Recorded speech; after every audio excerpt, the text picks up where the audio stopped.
pertama pada sesi ini. Selamat siang, Dr. Mudrik. Apa bisa Halo, mendengar suara saya? bisa Mas? Halo. Baik. Mohon izin, saya akan memperkenalkan secara singkat Dr. Mudrik. Dr. Mudrik ini merupakan peneliti dari Pusat Riset Geoteknologi Badan Riset dan Inovasi Nasional atau BRIN. Beliau sendiri merupakan doktor lulusan Fakultas Teknik Ilmu Kebumian Institut Teknologi Bandung, yang pada kesempatan ini akan menyampaikan materi berjudul Gempa Bumi Sumedang di antara sesar aktif Jawa Barat. Kepada Dr. Mudrik, waktu dan tempat kami persilakan. Baik, Bismillahirrahmanirrahim. Assalamualaikum warahmatullahi wabarakatuh. Kehormatan bagi saya untuk bisa hadir di sini, berbagi dengan Bapak Ibu sekalian.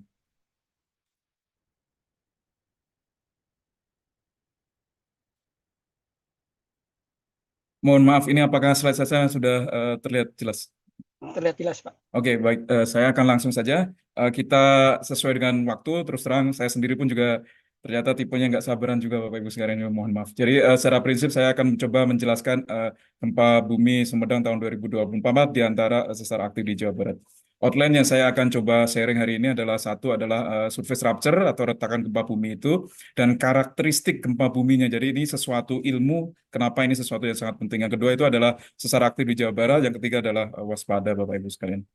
Oke, paleoseismologi atau geologi gempa bumi adalah kita mempelajari sebuah bukti dari pergerakan gempa bumi yang pernah terjadi. Jadi kenapa ini sangat penting? Karena kita bisa mengetahui dengan pasti lokasi benar-benar sumber gempa bumi itu ada di mana. Yang kedua adalah kita bisa mempelajari kinematik dari pergerakannya dia itu seperti apa, dia bergerak mengirim, menganan, atau dia sesar naik, dan lain sebagainya.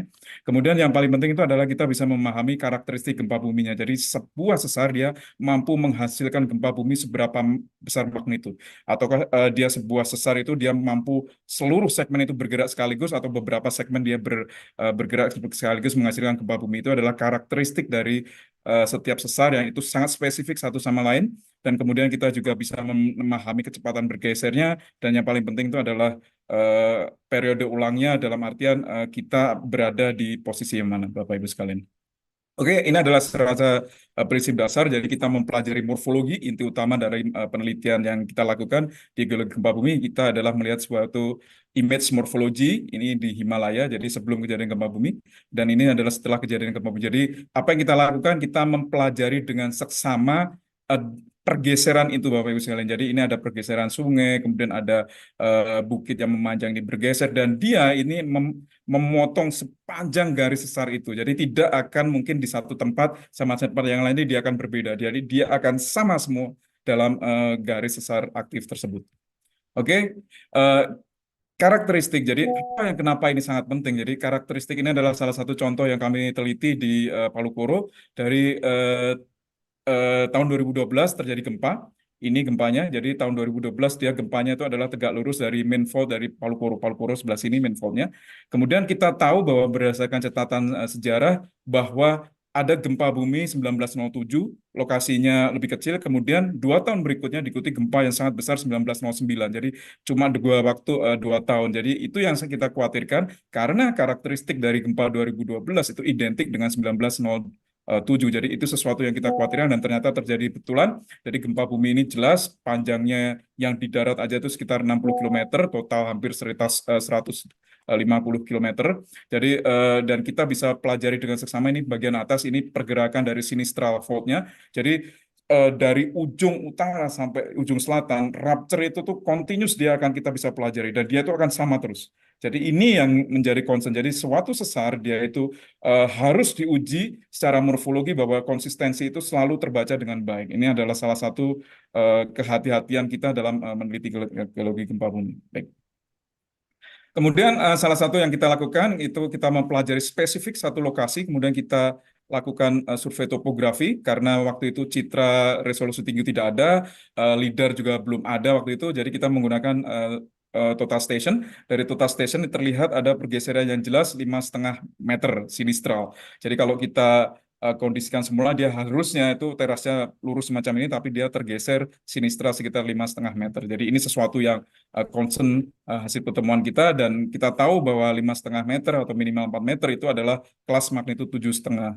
Jadi apa yang kami lakukan, kita gali di lokasi pergeseran itu dengan seksama, kemudian kita bisa mengetahui bahwa gempa 1909 jelas terlihat di lokasi ini, dan rupture 5,5 itu adalah akibat oleh gempa 1909. Dan kita tahu 1909 didahului oleh 1907 yang itu identik dengan 2012, itu yang karakteristik yang kita bisa pelajari dengan baik. Ini adalah salah satu contoh lain di Sumatera Barat. Jadi di sana kita tahu bahwa sesar itu dia selalu doblet atau ganda, dimulai dari sisi selatan kemudian diikuti oleh sisi sebelah utara. Ini sesuatu yang menarik. Kemudian kita tahu semua bahwa salah satu segmen ini adalah segmen Sianok. Dia panjangnya sekitar 90 km, tetapi rupture itu selalu menghasilkan magnitud sekitar 6,5 sekitar itu, dan itu robeknya itu kira-kira sekitar 22 km saja. Jadi tidak seluruh garis sesar itu dia lepas. Inilah karakter yang kita coba pelajari sehingga kita bisa tahu dengan detail setiap lokasi itu.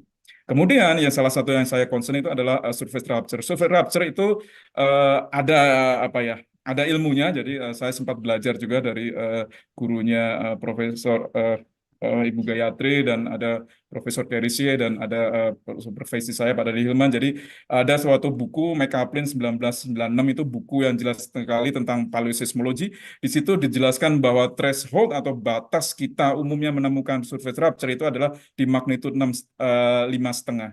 Jadi rupture gempa di 5,5 itu umumnya tidak terdapat rupture sampai permukaan, dan kalaupun kita ketemu itu adalah kemungkinan besar itu adalah deformasi permukaan, bisa berarti longsoran, landslide, atau lateral spreading, yaitu efek-efek shaking dari gelombang kejut dari gempa bumi itu. Itu yang jadi concern-nya. Dan rupture itu bentuknya seperti ini, sesuatu yang sangat jelas, obvious, dan itu bisa kita lacak satu titik satu dengan yang lainnya.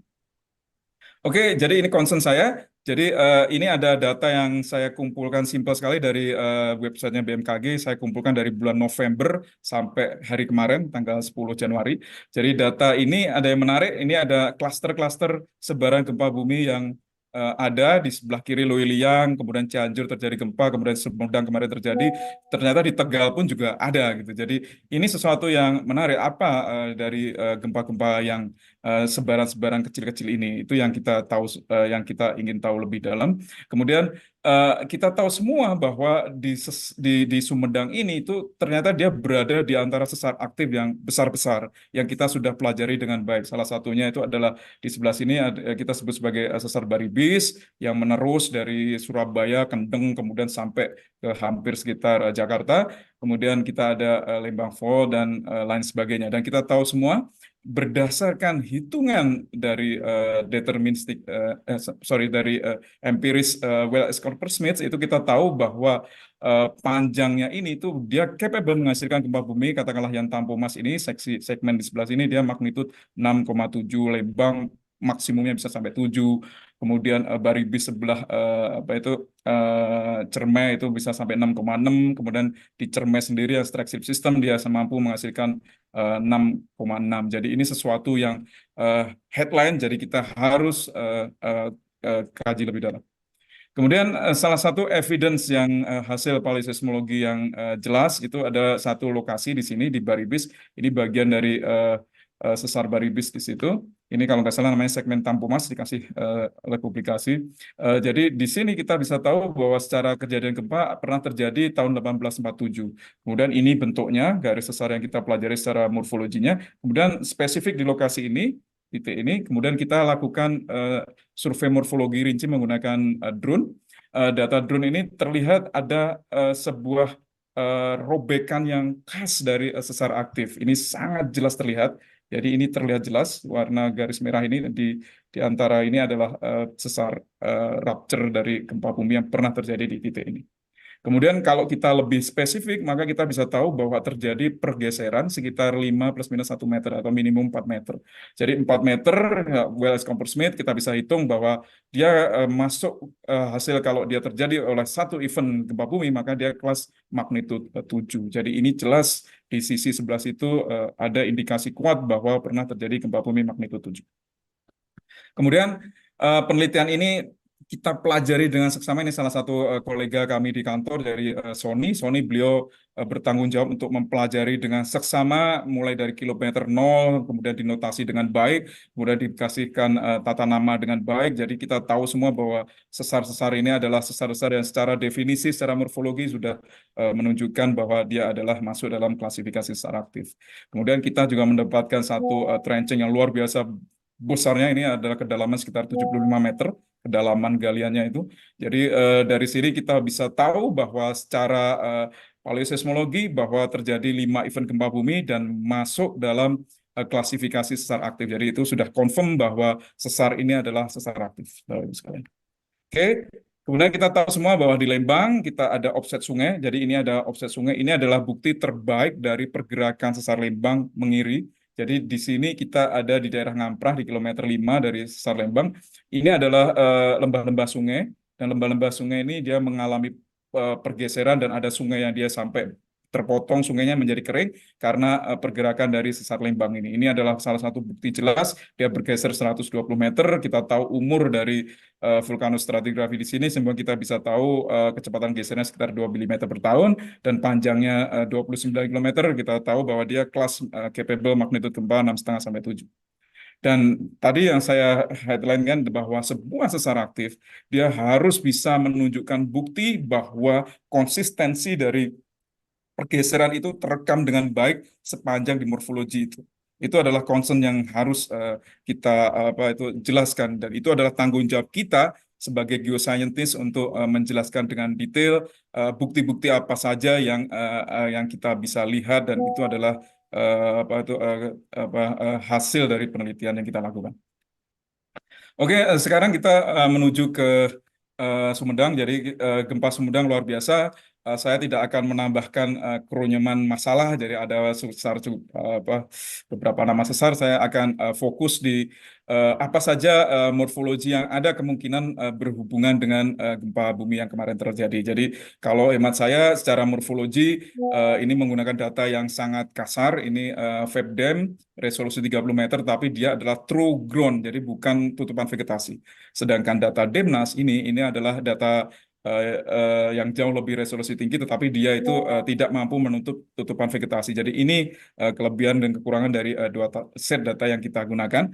Jadi dua data ini terlihat jelas. Ini warna panah-panah hitam ini adalah menunjukkan adanya bukti-bukti fault scarp yang kelihatannya berasosiasi dengan sesar aktif. Ini yang kita perlu perdalam lebih jelas. Jadi kita ada yang berarah barat timur, yang berarah utara selatan pun juga ada. Jadi ini yang harus kita teliti. Tetapi yang concern saya itu adalah rupture tidak akan muncul dengan baik dan kita bisa teliti dengan baik. Itu host karena magnitude gempanya kecil.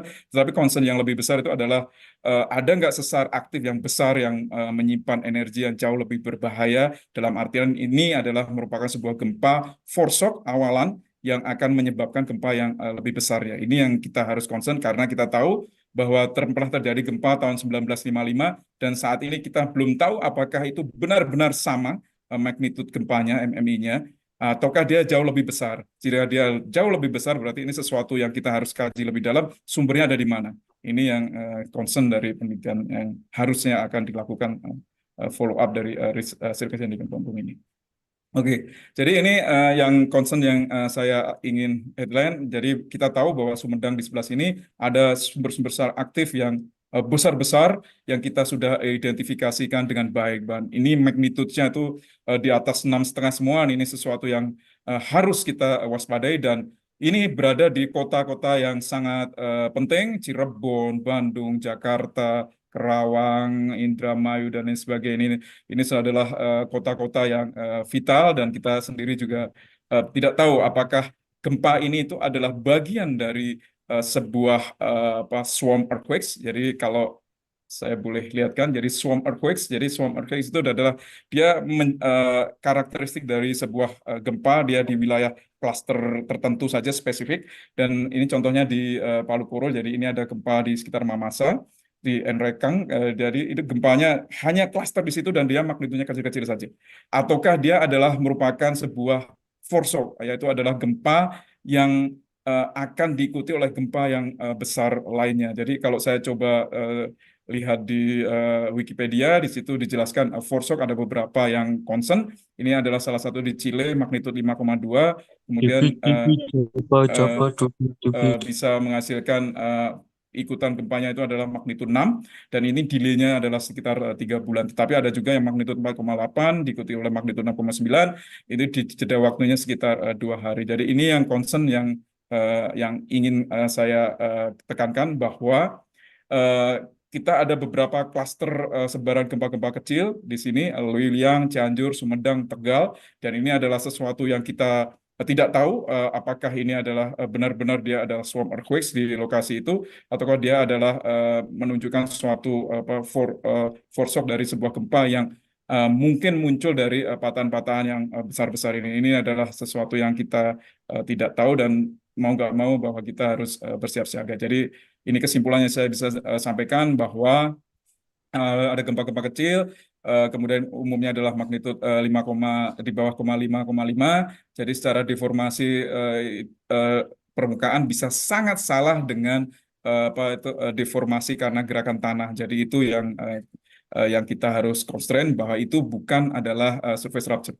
Kemudian yang kedua itu adalah eh, kita tahu bahwa di Sumedang dia itu berada di tengah-tengah antara sesar-sesar besar, Baribis bagian segmen Tampomas, kemudian segmen Cermai di sebelah timurnya, di selatannya itu ada sesar CT, Cileunyi Tanjung Sari, dan ada pun kalau lebih ke selatan lagi itu adalah ada segmen Garsela yang besar-besar juga, kemudian di sebelah baratnya ada sesar Lembang, dan kita tidak tahu apakah ini adalah gempa yang swarm earthquakes ataukah dia adalah sebuah gempa foreshock. Jadi itu kita tidak tahu, ilmu kita belum bisa menjawab dengan pasti.